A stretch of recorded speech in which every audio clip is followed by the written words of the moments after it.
So, sekarang ni aku dah faham dah macam mana demo versi jantan.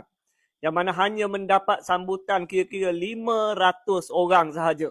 Walaupun sebelum ini Rafizi Ramli sebut cara-cara demo dan protes yang lebih jantan. Jadi jom kita sama-sama tunjukkan cara berdemo yang sebenar di Dataran Merdeka pada 25 April ini. tapi kalau takat ni bukan versi anak jantan ni. Kan? Dan di dalam perhimpunan tu pun dia ada sebut lah. Walaupun pada hari ini yang ada dalam 1,000 orang di depan kita. 1,000 pun dalam kategori anak jantan tu tak berapa mencapai KPI sebenarnya.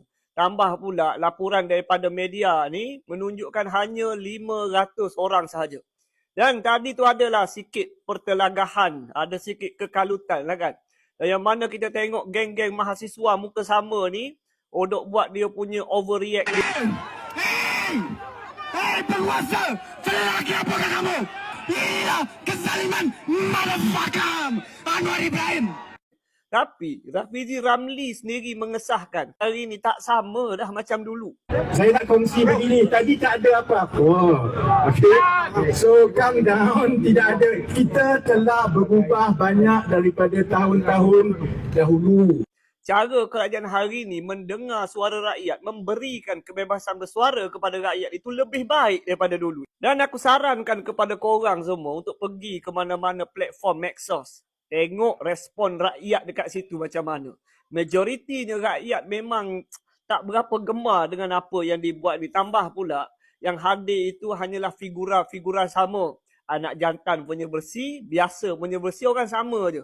Albert Tay dan 2-3 kerat mahasiswa yang overreact. Itu saja. Dan seperkara yang kita kena faham kat sini, kita sebagai rakyat pun tak suka sebenarnya dengar ayat-ayat angkuh dikeluarkan. Tambah pula dikeluarkan orang yang dulunya pernah jadi pemimpin. Sepatutnya kalau nak tunjuk kebersamaan, waktu jadi pemimpin negara. Nak dengar suara rakyat, waktu jadi pemimpin negara sebab kamu ada kuasa.